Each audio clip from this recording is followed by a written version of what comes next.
City for the holidays, and please come to New York for the holidays. You must see our next guest, starring in A Christmas Carol, playing at the theater at Madison Square Garden. Please welcome back to the show, the adorable Tim Curry.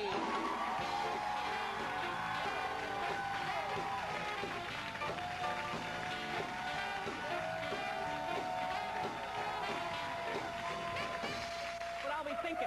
How are you? Good to see you, Tim. It's very good to see you, and now that we know who's in charge... Yes.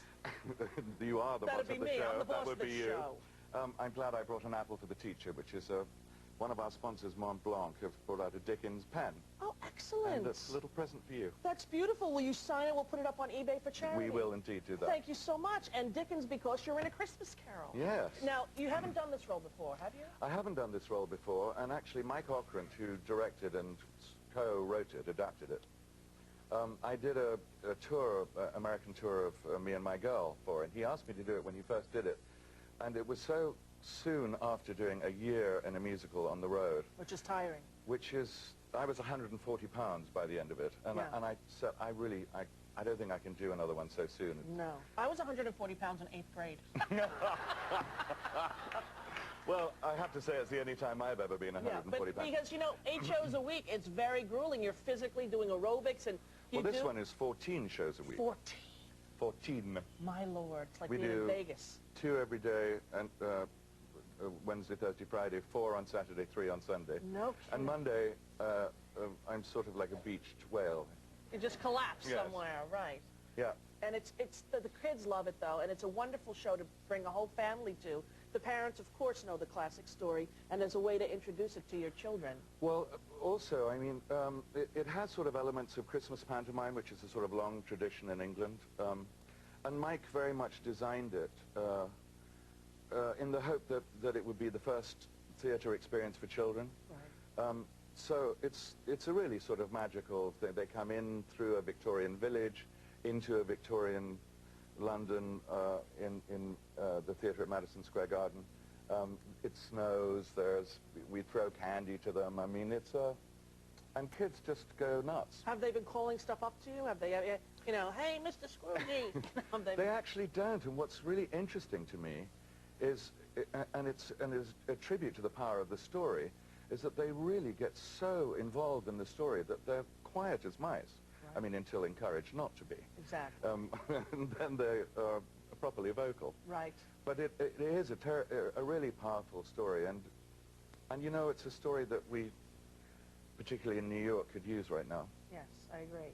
It's very, you know, makes you, to me, it speaks of home and childhood and family in a way that few other things Family do. And peace and goodwill more than anything, yeah. And you know, that's the whole point. Without a doubt. Now, you were in the Macy's Thanksgiving Day Parade? I was. I saw you. You did. How was that?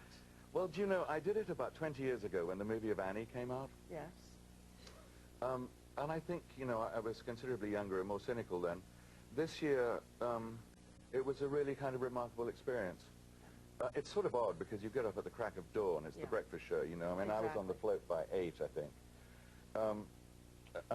And we sat on the float for about an hour and a half because it was like the 4th float from the end. But it was truly remarkable to do it this year because everyone so wanted to be there. There were millions of people on the streets. And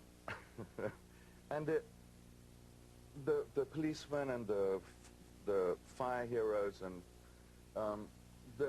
the people on the streets really wanted to be there, and they really wanted to be together, and they wanted to show that people weren't scared to be on the streets in New York, and exactly. It was very, very swell. Yes, and you were in England when this happened, or you were here? I was in Los Angeles, actually, and I came in about as soon as I could get a plane, virtually, to do the Broadway commercial, New York, New York. Yes. And it was kind of a surreal experience coming in then. It was like a sort of Jean-Luc Godard movie getting into the airport because there was nobody there, you know. Yes. And New York was a sort of different place. People were so nice to you. I thought I was in the wrong city, you know. Yeah. You know, it's funny because people will look each other in the eye, and everyone's eyes were misty wet. They were, and I went down to Ground Zero, and which was just so extraordinarily moving.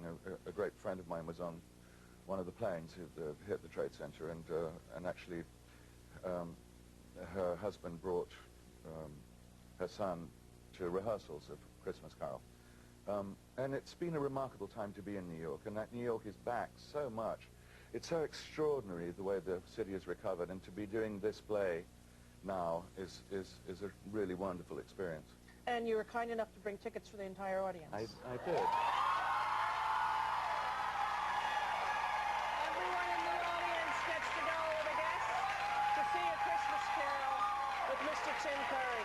Well, you have a wonderful Christmas. Thank you. You'll be here, I take it, doing the show all through Christmas. I will. Yes, and then you get to go home and have your family Christmas, I suppose? Yeah. It's lovely to see you, Tim, It's as lovely always. to see you, too. I'm going to come see you this and take my children. Please. Lovely to have you here. You too. Tim Curry, ladies and gentlemen. We'll be right back with Joel.